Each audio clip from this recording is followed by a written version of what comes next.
29. 28 seconds. 27. 26. 25 seconds. 24. 23. 22 seconds. 21 seconds. 20 seconds. 19. 18. 17 seconds. 16. 15 seconds. 14. 13 seconds. 12. 11. 10 seconds. 9. 8. 7. 6. Copy. 5 seconds. 3, 2, 1.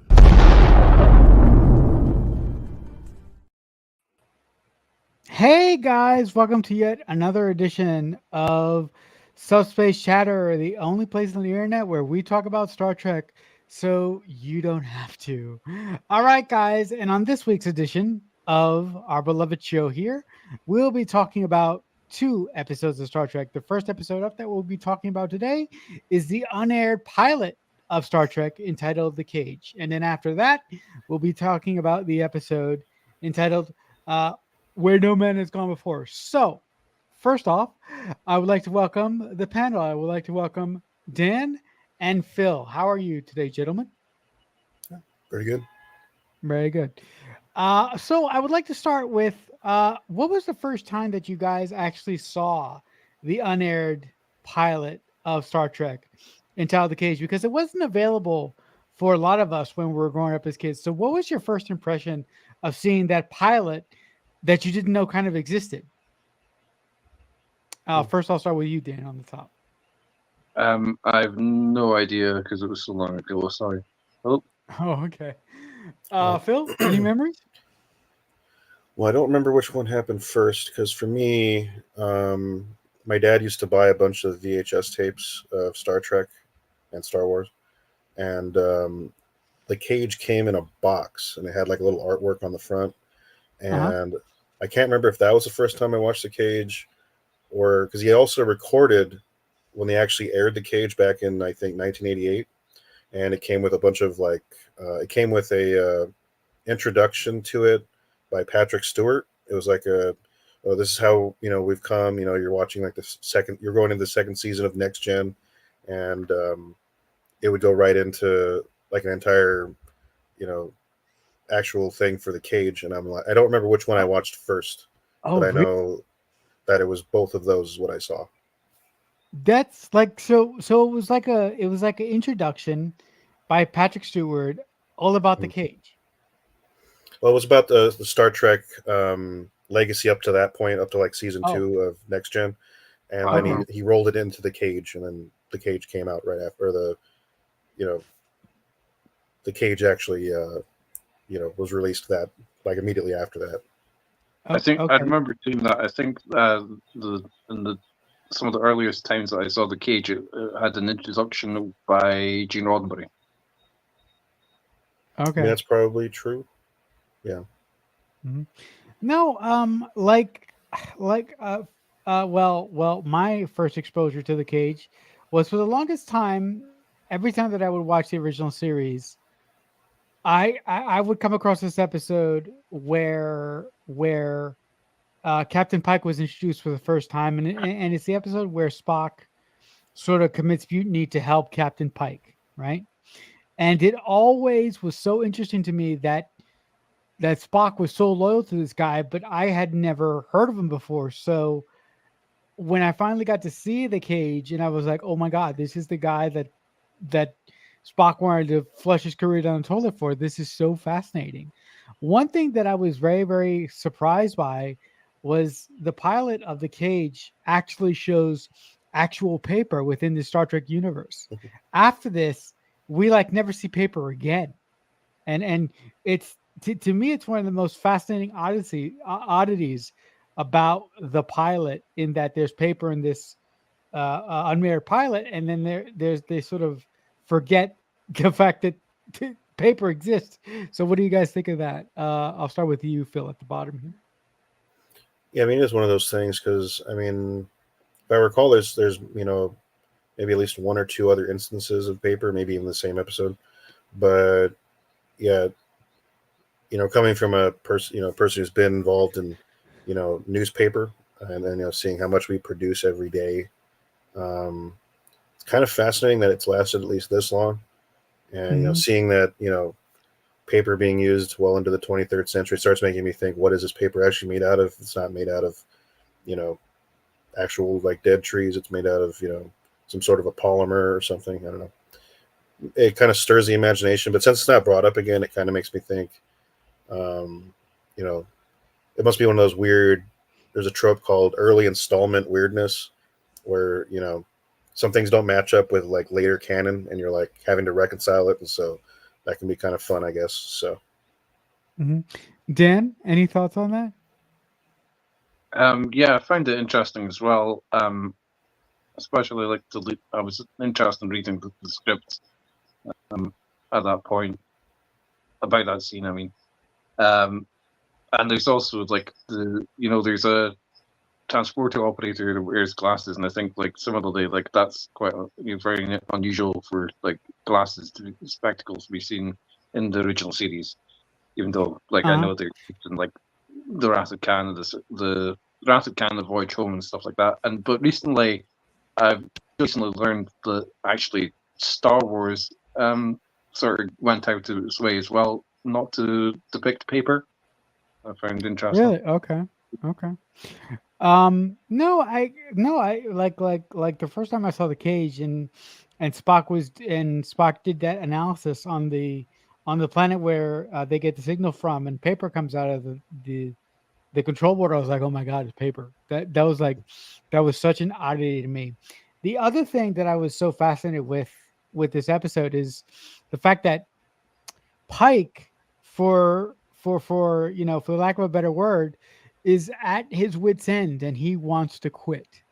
That to me is the most oddest thing ever, because here you have a pilot of a first show, and you get sort of this, you get a picture of Captain Pike as being an unlikely leader, and he wants to quit. So I found it very strange that he spends like half the episode thinking that, oh, I don't want to do this anymore. Starfleet isn't necessarily the best place for me anymore, and I want to leave so I don't have to deal with the pressures of being in charge of so many people and being responsible for so many people's lives.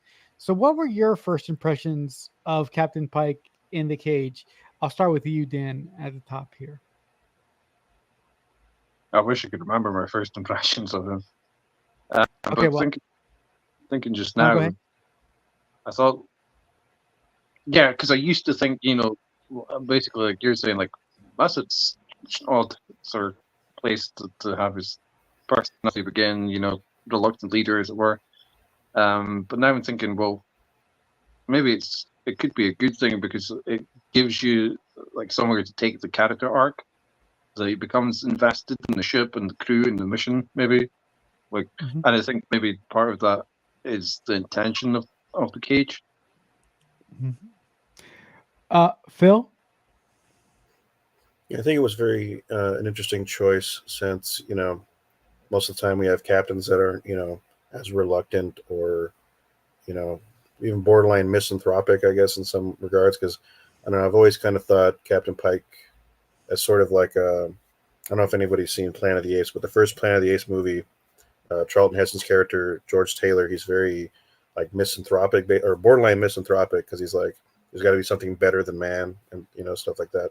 But in Captain Pike's perspective, he's, struggling with, having to make decisions where, who lives and who dies. And, I think that's even one of his quotes. And I think by the end of that episode, he's kind of one out, and he's not that he can decide who can live and who dies, but more or less who he can fight to protect and ensure who can live, and he'd prefer the Telosians to die, I would suppose. But by the end of the episode, I think it kind of switches a little bit, and I think that's kind of interesting. I think it makes his arc a lot more interesting, I think. Right.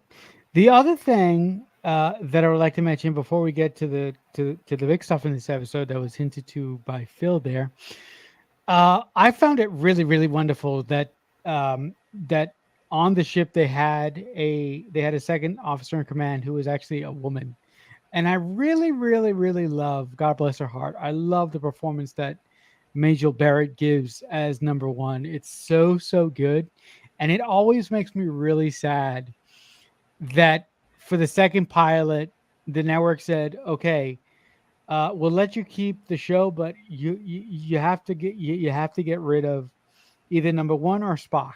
And Gene Roddenberry chose to get rid of the character of number one and keep Spock. So I like I'm always fascinated. What would have the character of number one been if Major Barrett would have continued to play her when they did the second pilot? And that's always fascinated me. Do you guys have any thoughts on that? I want to start with Phil first. Yeah, I think that would have been an interesting alternative timeline because, the ultimate breakout character of the franchise, or at least at that point, was Spock. So I kind of wonder if, she would have been sort of a feminist icon because, it didn't air, so we didn't get that chance. So, I mean, coming up in like the late 60s, you have all these like, counterculture movements that are happening. I think, that second in command of Captain Kirk would have always probably been some sort of a, the breakout character for the franchise. And I think, if you have that happen, you probably end up not having Majel Barrett play Lwaxana Troi in Next Gen, I would imagine, unless they do something where she would have probably played an older version of herself, like what they kind of do in Encounter at Farpoint with Dr. McCoy.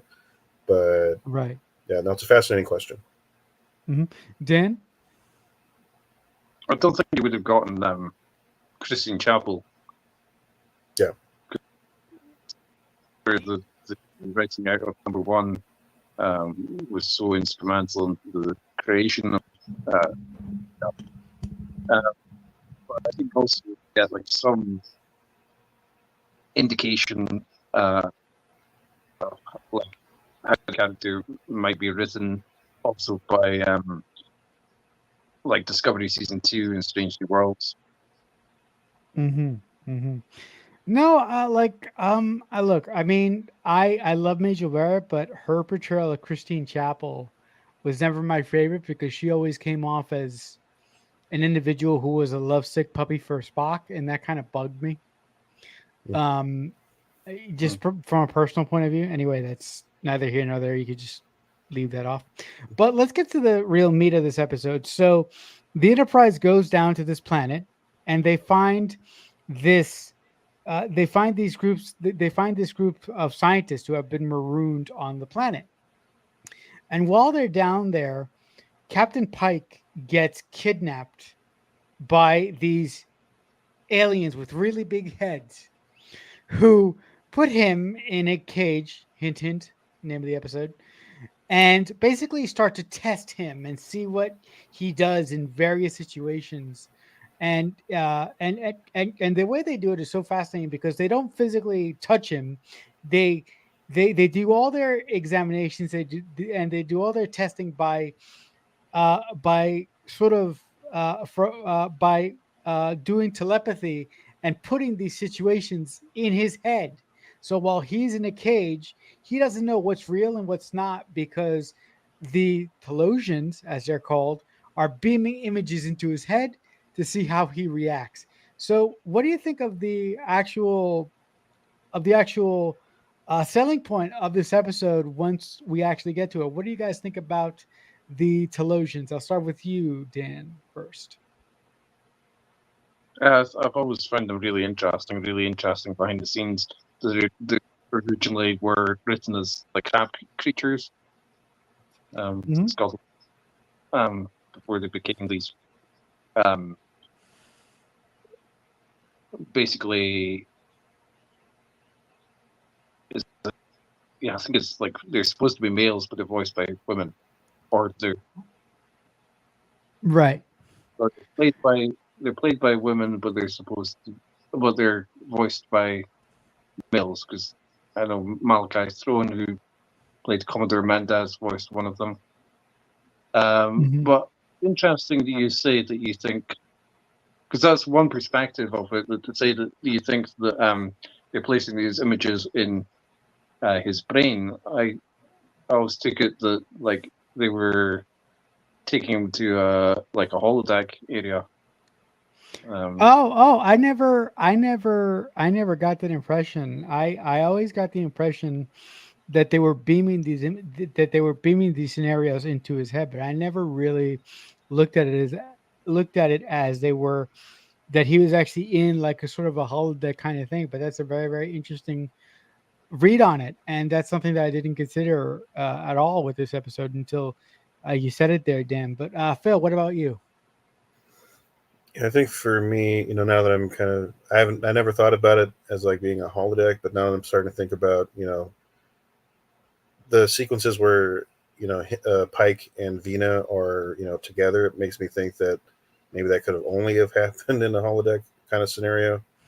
But, there's no reason why they couldn't have just beamed, images into both their heads and just had them, act it out, in this, like, I don't want to call it a virtual simulated reality, but, something to that effect. But now for me, I think it's always fascinated to me. There's even illusory, creation, or aliens that create illusions in my own stories now because of the 𝘚𝘵𝘢𝘳. So I guess I've always been kind of fascinated by them and the projections that they're able to create.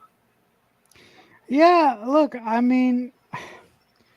I wasn't, when I first saw the cage, like a lot of people are a lot of people who I've spoken to over the years, they go, the 𝘚𝘵𝘢𝘳 are evil aliens, and I go, they're not evil aliens. They're just really curious aliens, but they're not at their core evil aliens. They kidnapped Pike, yes, they did, but they did it so they could learn about the species. They didn't do it necessarily to harm him or whatever. Case in point, look what they did for Vina, right? If they were truly detested by humanity, they would have just torn her apart and sort of studied her and not given her that illusion of some kind of happiness and some kind of inner peace, even though her true self was very, very scarred and dismembered because of her accident. But I did want to ask you guys, how do you think that this episode deals with Pike's sort of unwillingness to continue on with the mission? And I really like how once he's trapped by the 𝘚𝘵𝘢𝘳, through their tests and through their examinations, he sort of gets a second zest for life and a second zest for being in Starfleet. So how do you think that Gene Roddenberry did with that? Because I think he did a very, very good job with showing Pike coming around and getting excited about being in Starfleet again. Phil, I'll start with you this time. Yeah, I think he handled it pretty well, considering the fact that I think it's a pretty good arc. Within about 54 minutes or something. Because he starts off being so, down on pretty much everything, and then, through these trials and tribulations, he ends up, being, sort of the hero that we would hope for in a Starfleet captain. And I think, at least for me, the the reality of being the captain, sets in for him, despite all that stuff that he mentions on, I think, Rigel 7 or something, is this big old thing that kind of tripped him out and made him, less kind of stifled his drive to become a captain.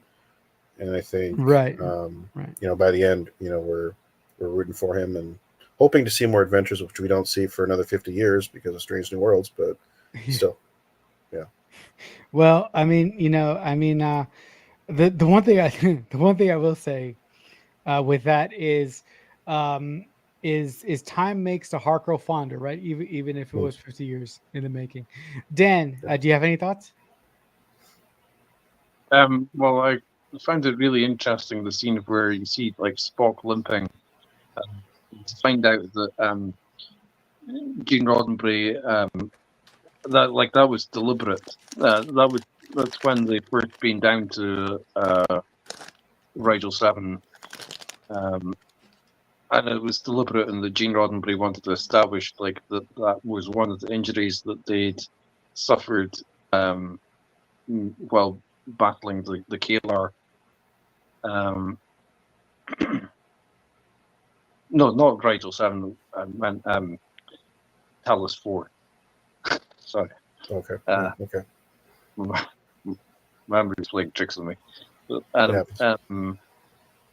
And also, like, I wondered, like, there's a scene where, like, Pike is, like, basically finds himself put into, like, excruciating tortures or everything, and there's fire around him.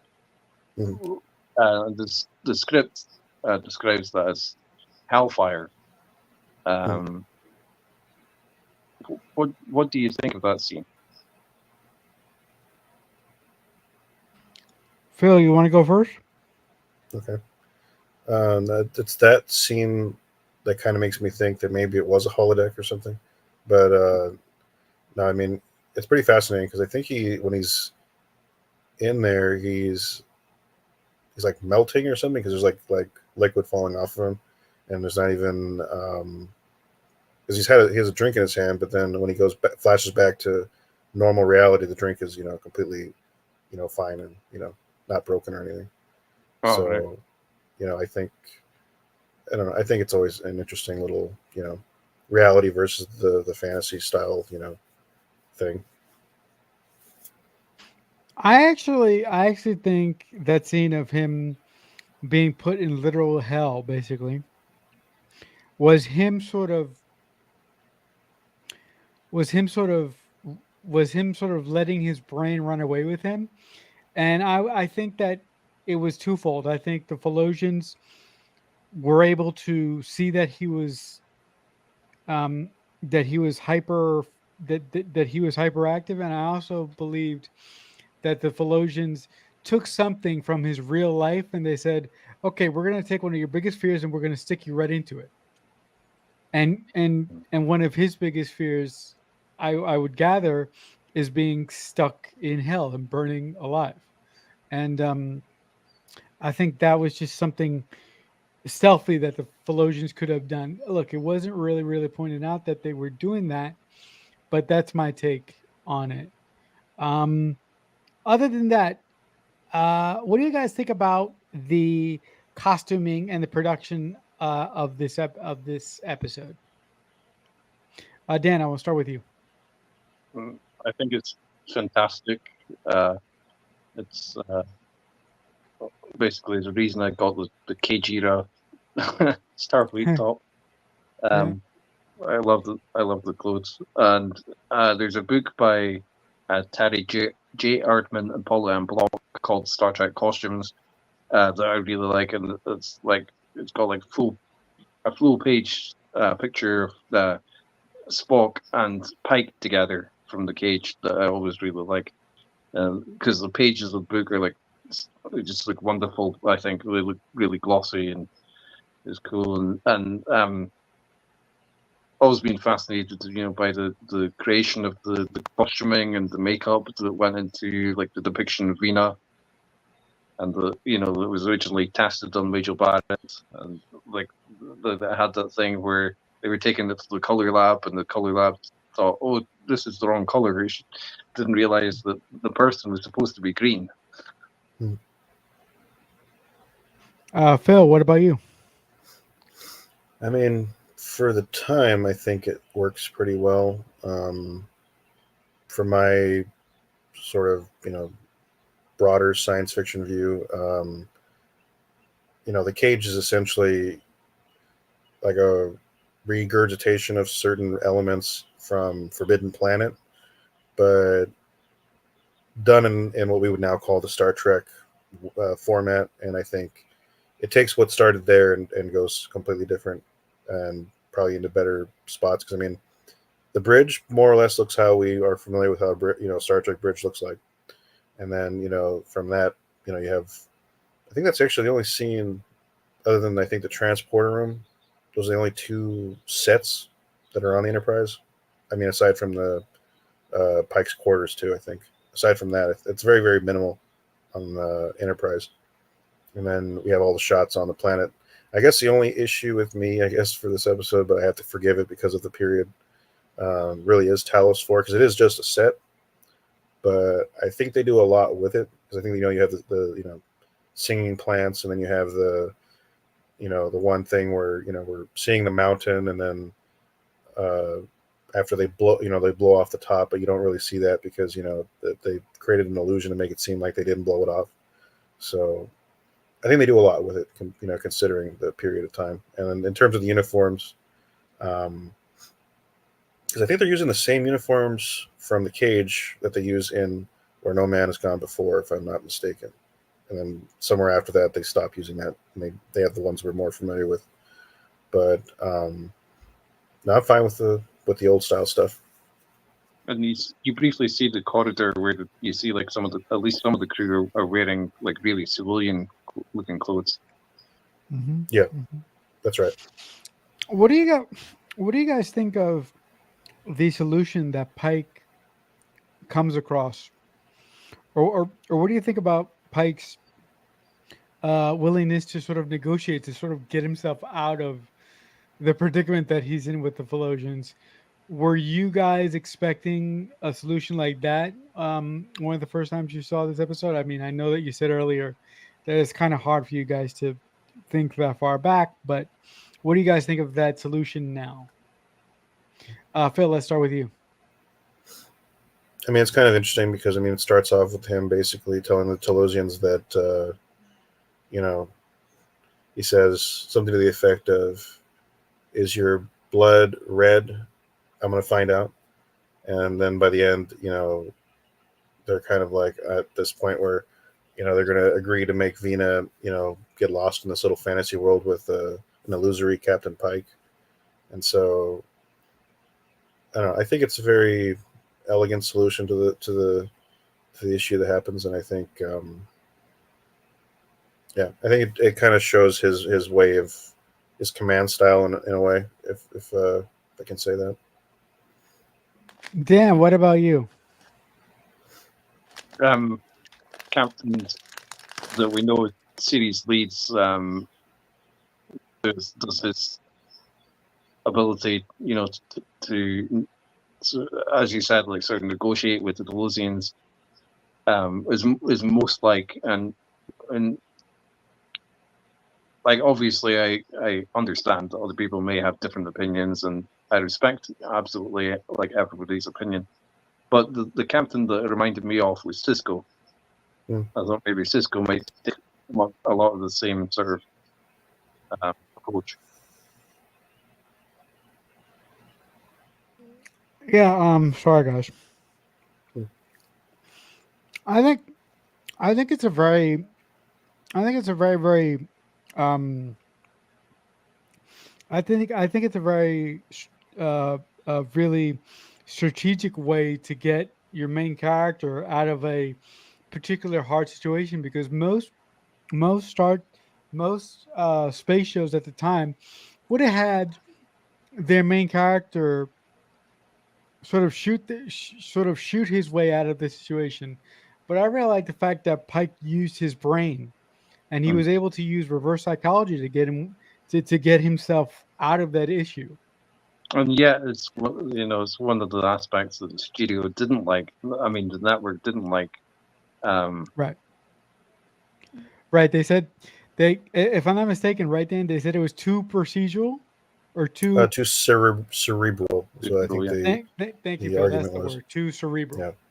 Yeah. And it's a shame, because I feel if the Cage came out today with updated technology, of course, it will be a hit, because today's science fiction is expected to be high. Today's science fiction is expected to be really intelligible. I mean at least good science fiction, right? Yeah, I think you might be onto something, because Strange New Worlds is literally, probably one of the best, examples of, or at least it's one of the more popular of the new set of, Star Trek series that are out there. So I do think there's some truth to that. Yeah. Before we move on to the next episode that we're going to talk about, is there anything that you guys want to point out about this first episode, The Cage?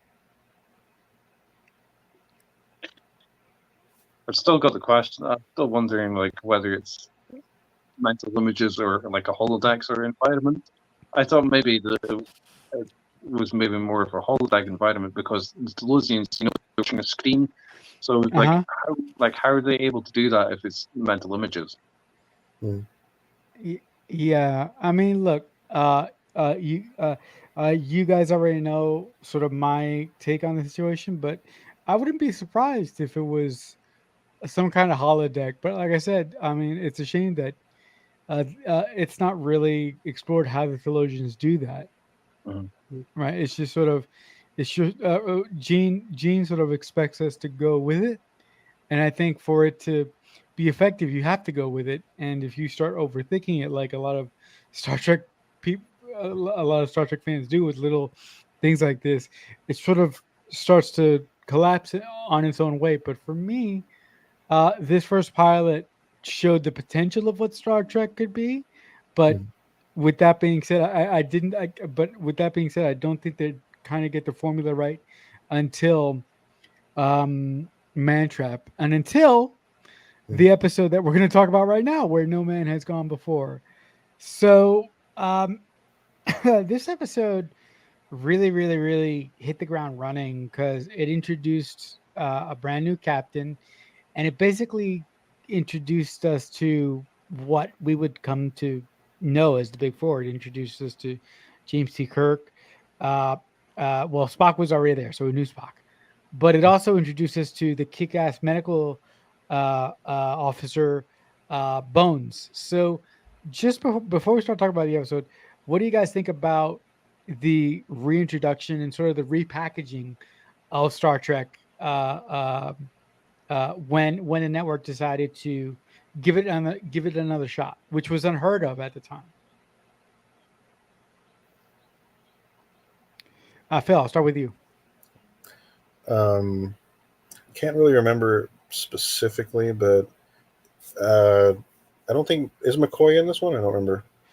No. I think no. I think Okay. he doesn't pop up until later. But Sorry, guys. no, Totally forgot. no, I Sorry. think this one just has Spock, Kirk, and Sulu, and then Scotty. I think Uhura and Scotty. I don't know if Uhura's in there yet, but I think she is. No. Mm-hmm. But I think for me, this episode is kind of baffling in a lot of ways because I mean, Really? Okay. It's got that early installment weirdness. I mean, you have the uniforms that are discongruent with everything else that happens after. This is the only episode that season with Kirk and everybody where they have those, and then there's this weird, bizarre thing that happens at the end of the episode where his best friend, Gary Mitchell, is like, "Hey, you're gonna die," and then this like tombstone appears and it says James R. Kirk, and that's not his, middle initial. So, I think in this episode they also go to the galactic barrier, if I'm not mistaken. Yes, they do. It's like, yes, they do. We don't see that happen again until like Star Trek 5, I think. And so it's I don't know. It's really weird. Depicted like 3 times in the original series, like in each season, the galactic barrier appeared. Okay. Really? Okay. Yeah. No, well, It's the one with the Andromedans too. Okay. Yeah. Right. Okay. Oh, sorry, guys. I really like this episode. Sorry, the Doctor's voice and the communications officer is Alden. Mm-hmm. Okay. Sorry. Yeah, that's right. No, that's right. I really like this episode because it takes a crew member of the Enterprise in Gary Mitchell, who happens to be James C. Kirk's old roommate from the Academy, and it sort of takes him and introduces him as a good guy, a friend of James C. Kirk, obviously, and makes him into the villain of the episode. And I think that's very, very, very interesting because you get to see how the captain reacts to you get to see how the captain reacts to not only a crew member of his getting injured, but a crew member who happens to be one of his best friends. So what did you think about that overall idea, Phil, when you saw it? I mean, I think it was fascinating, kind of getting this perspective, of your friend, and there's that more personal connection, with what happens toward the end when he has to kind of make a decision of what to do with him, and so that personal connection, I think, makes the episode a little bit more relatable. I guess I'll say that, and having to basically commit your most cardinal sin, like, do you basically kill your friend or do you not? And it's like, 'cause your friend is now like essentially a god, so it's like, what do you do in that situation? So you kind of have to navigate on however you would, and so to me that's fascinating. Right. Dan, what are your thoughts on that? Sorry, I made a mistake. The Doctor is not Boyce. It's Dr. Piper. Boyce is the Doctor in the cage. So, Piper? Yeah, okay. Like, that's I right. don't, I don't remember. It's like a Piper. one-off There thing. was- It's kind of Yeah, there was- it's not mentioned There's again. a Dr. Piper? yeah, Mark Piper. Oh, wow. Yeah, it's Oh, really wow. quick. So, Dan, what are your thoughts on the fact that this episode really puts James C. Kirk or Captain Kirk behind the eight ball, not only having the problem that one of his crew members essentially becomes a god, like Phil said, but this crew member happens to be one of Captain Kirk's best mates. So, what do you think about that dilemma for Captain Kirk in this episode, Dan? I thought it was really, really good. Putting conflict there. Then I thought also, Leonard Nimoy clearly appreciated the Bill Shatner was a more sort of energetic captain than Pike, because it gave like something that he, as Spock, could play sort of opposite to more. I thought as well, like reading about the creation of the episode, I thought it was really interesting that like Shatner did watch The Cage before performing in Where No Man Has Gone Before and stuff like that. Yeah, I just thought it's cool. It was really cool. I was thinking I do miss like the red uniforms, because in both The Cage and Where No Man Has Gone Before, they've got like gold and blue uniforms, but the reds. When were the, I'm sorry, Dan, and perhaps you would know this. When were the Reds like introduced? I think it's the next one. Really? Oh, wow. Yeah. And the red shirts only wear the red shirts, right? Well, that's the whole thing No, too. Scotty wears one. And then deliberately, because the red shirts kept being killed off, then they changed red to command. Basically, right. Red and gold. Right. Oh wow. Also thought it was interesting, like early in the series, that like Uhura originally is wearing gold, not red, even though she's famous. Oh yeah, that's right. She wears gold, not red. That's so interesting. Yeah. Huh. That's very interesting. Another part of this episode that I find so fascinating is a psychiatrist is on the ship, and when and at a point Kirk submits a theory that what's happening here, or what they're dealing with, could have something to do with ESP.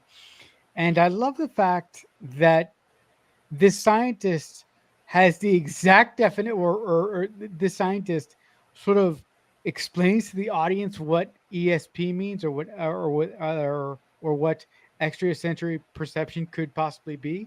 I think that's a very, very fascinating way to explain a sort of like heady concept to a 1960s crowd who may obviously not know what that is, because back then, of course, we didn't have the internet. So what do you think about having a character who is essentially a psychiatrist this early in the show's history? Because a counselor doesn't come in until Next Gen, years later. So what do you guys think about that? First, I'll start with Phil at the top here. I mean, I think that part's another reason why I find the episode so like perplexing for me, because as far as I am aware, ESP is more of like a paranormal sort of like almost pseudoscience. Oh, it's So a pseudoscience thing. it's kind of fascinating to me how they would, kind of in a show that's supposed to be about science, that they would kind of endorse that kind of a thing, and they would have a psychiatrist be the one that brings it up the most, or kind of endorse it, and that's why that's kind of baffling to me. But Mhm. for the '60s, I guess at the time, sort of that new agey style of I don't know what you want to call it, but it's like science, uh, popular science. Fringe science. Sorry, Yeah, no it was fringe science. probably in, so it would have completely been bought by the audience at the time, and so that's fine. I'll forgive it. But yeah, Mhm. Dan, your thoughts? It was not particularly baffling to me because I just think it's probably like uh, an extension of the imagination of what could aliens be like. Well, maybe even though we're not, according to science, able to read minds and stuff like that, or have extrasensory perception, perhaps aliens might. Mhm. I can see Mhm. that. No, I mean, look, I'm sorry, guys. I just think that it was very interesting that somebody on the ship would take that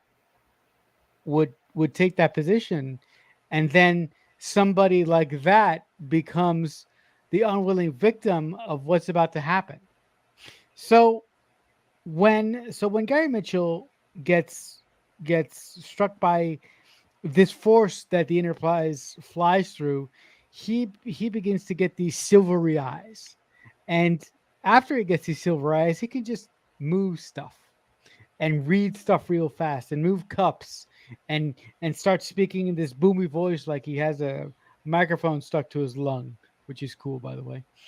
Um, what did you guys think of Gary Mitchell's change in personality when he got his god powers and when he started to do all these fun things with it on the ship? Dan, let's start with you first. I think originally I was like, wow, that looks cool. I was like, how did they manage to do that? And then to read about like how much trouble they had with the optical lenses, like at that time back in the 1960s, and they were apparently like really sore to wear. Mm-hmm. But interesting to find out. Mm-hmm. Phil, how about you? Yeah, I mean it's just that theme that your best friend now is God. So how do you deal with that? And yeah, like the silvery contact lens thing, I think is fascinating because it's an early part of the makeup and sort of stuff they apply to you, and and special effects. And I think they had such a hard time with it. I think it even, like, if I remember correctly, somebody like scarred their eyes because it was so like coarse. And yeah, I don't know if Mm-hmm. there's like an OSHA or like a occupational safety thing that they would have gone through or something, but it's kind of interesting. And then No, I mean, sorry, Dan, go ahead. I think the production of the cage was disrupted because of birds, and then the production of Where No Man Has Gone Before was disturbed um by bees, if I remember correctly. What? There you go. Yeah, That's so odd. yeah. Bees. Hmm. Huh. Okay. That's so strange to me. I really like the scene, and I really find it really interesting when the entire crew gets together and they sort of begin to acknowledge that Gary Mitchell is going to be a problem. So they get together and they're like, okay, what are we going to do with this guy?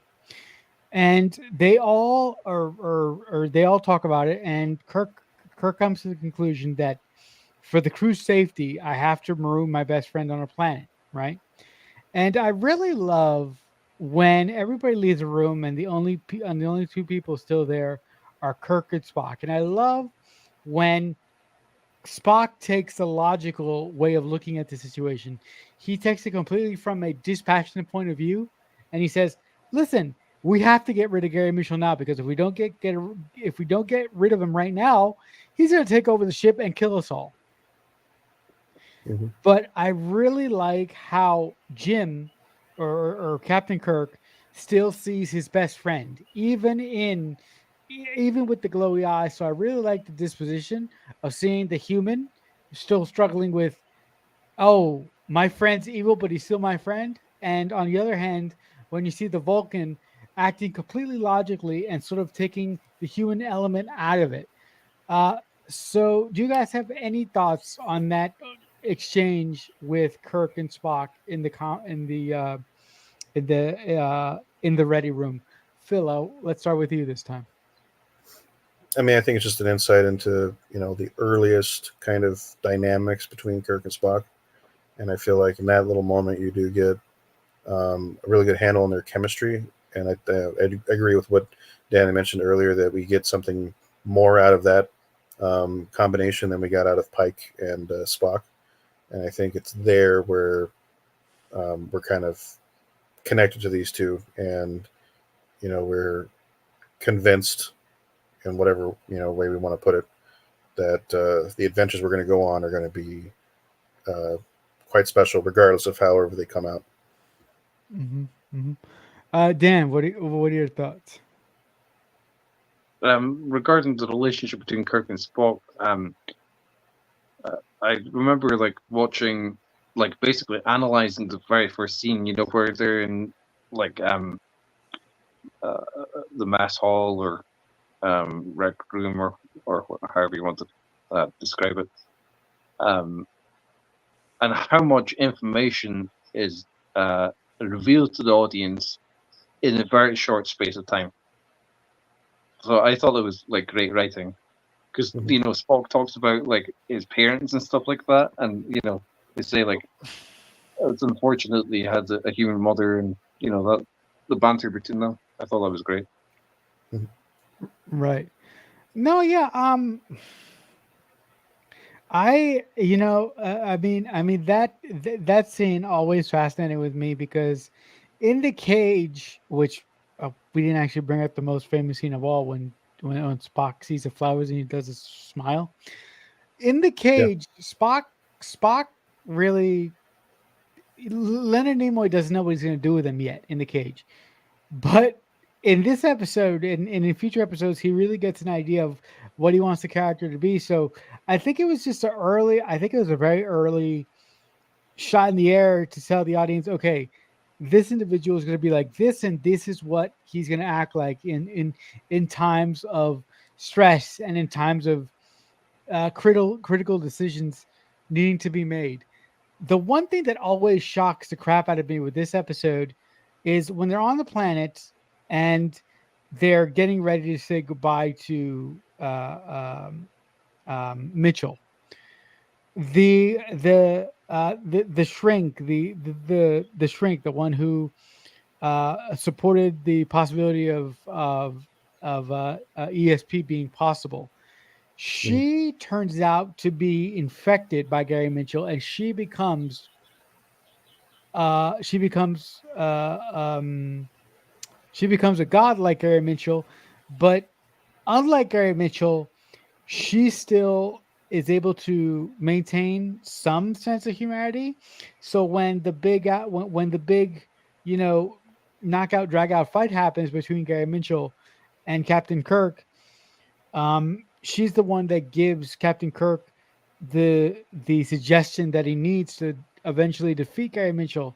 So what did you guys think of that twist of having the scientist be actually a victim of Gary Mitchell and become like Gary Mitchell, but still have some humanity in her? And ultimately, she's the one that gives Kirk the idea of how to deal with the situation that leads to Gary Mitchell's demise. So I'll start with you first, Phil.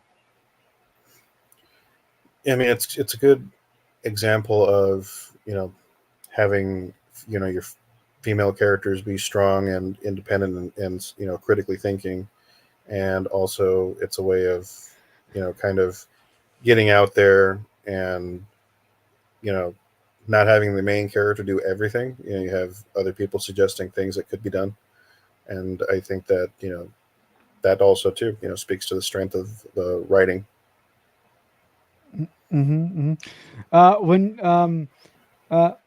Well, I know you again, I'm sorry to put you guys on the spot, but do you guys remember like your like one of your earliest reactions when you were watching the episode, and when that turn happens, and when you see her eyes turn, you're like, oh my god, not her. uh Yeah. Dan, what are your thoughts on that moment? Well, I always wondered if this being as it is, you know, any piece of art or um, any creation being a product of its time, I wondered how much might have been sort of the female character that doesn't go all the way into, like, you know, prideful, sort of godly, sort of worship me, sort of like Gary Mitchell does. Right. No, and I you know, like Phil suggested earlier, when Gary Mitchell shows Kirk his tomb and it says James R. Kirk, I'm like, R? That doesn't seem right. What the hell is that about? Is that for like Richard or something? They never say what the R stands for, right? No, I always joke that it's relaxation. Oh, relaxation. Okay, I like it. In my head James- canon, Gary Mitchell perhaps may have seen Nomad and got mixed up with Roy Kirk. Yeah. Okay. I can go with that. No, I mean, I look.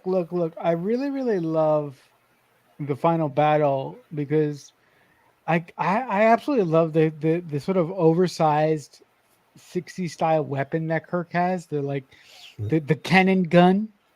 Like now it would be like a sleek pulse rifle from First Contact.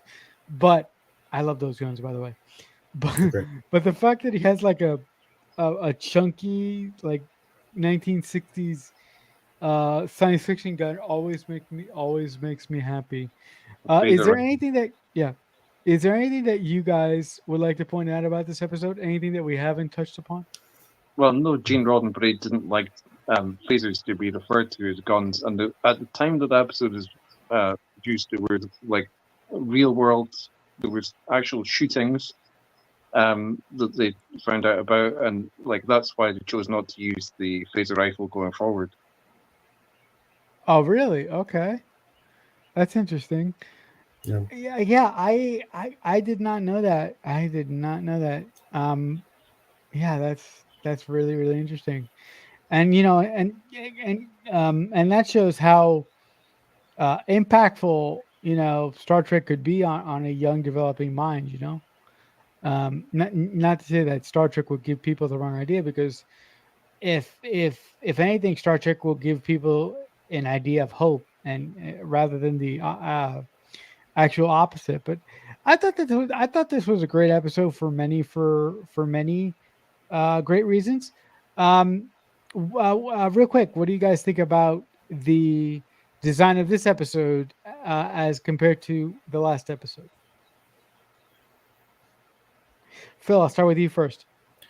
Yeah, I mean, for me, it kind of has a similar, you know, positives and negatives as the Cage. A lot of it's just, you know, sets ported over. But I do think the set for the planet that they land on in this episode is functionally different than Talos 4. So I guess they do a good job of, you know, kind of making a little bit more, putting a little more variety into their, you know, alien landscapes, I suppose. But no, I think production-wise and everything, I mean, it is just ported over from the last episode. But I still think it holds up. Dan, anything that you have to say about the sets or the look of this episode that you particularly like? Yeah, I always liked the Spock smiles, not just in the Cage, but where no man has gone before. And Wait, when is that? I that's totally missed it. Well, in the chess scene at the start, Oh, okay. Oh, yes. for the planet sets, they use the same backdrop. I thought it was interesting. That they Uh huh. already, like, so often in Star Trek, production of Star Trek, like they do recycled sets and sound stages and all the rest of it, and like that's like one of the earliest recycling is that backdrop that's used for both. Right.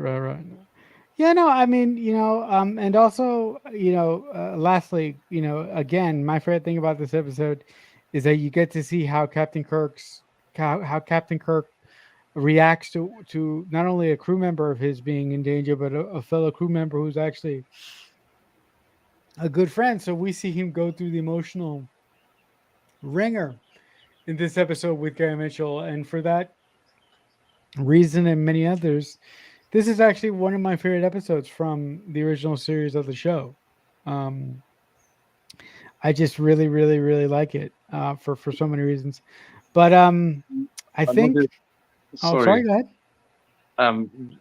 like there's these little screens you see they're used both in the cage, like on the bridges, and also in, I think, in Kirk's quarters. They're like little gooseneck screen Oh, things. I don't like those. Yeah, they're used in the cage and where no man has gone before. And I recently found out, like, someone was asking, like, were they not used going forward because, like, the creators just didn't like them? But apparently, like, they got in the faces of the actors. They got between the camera and so the cameras could only shoot the actors from certain perspectives. So I had to Oh, avoid okay. those years. I did not know that, but to be honest with you, I did not like those either. Phil, what did you think about those distracting things? Yeah, I guess those kind of things, because they are gone, later, I think the next episode. It's like completely different.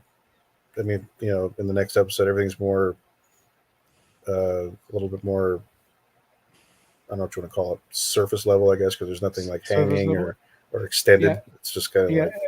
like, Everything's a little bit more. Everything's like cleaner and more refined. yeah. And they moved the entire set. What? How? Okay, elaborate. Then they moved the entire set.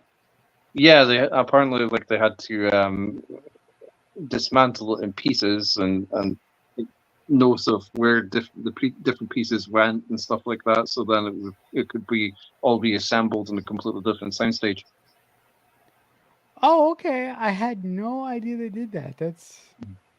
That's very interesting. I'll have to commit that one for memory for Star Trek trivia the next time I decide to play. But as we wind down this episode, I would just like to give the panel an opportunity to promote their stuff. Phil, if the folks at home would like to catch up with you and your adventures online, what would be the place for them to do that on, if you have any social media or anything like that?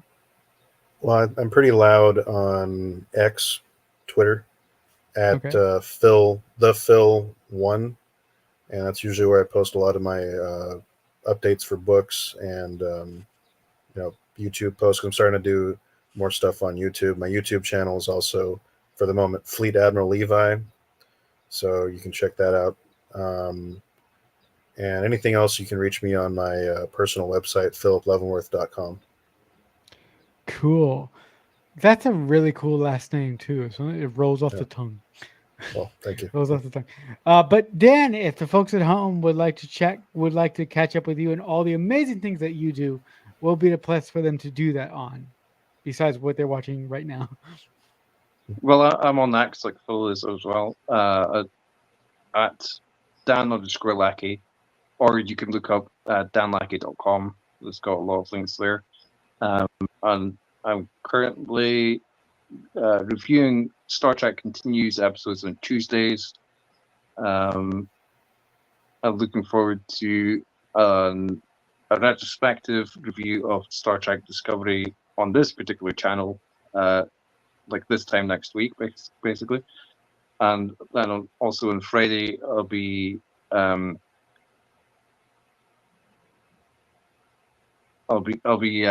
reviewing with other people the Next Generation episode, the Next Generation two-parter Redemption, and both the review of Redemption and the Star Trek Continues reviews are on a YouTube channel called Anti-Derivative.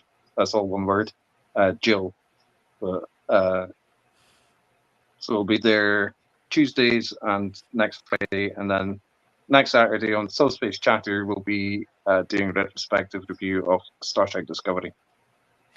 Awesome. All right, guys. So before we say goodbye, please remember to tip your waiter, and please remember to subscribe to all the social media platforms that Subspace Chatter is on.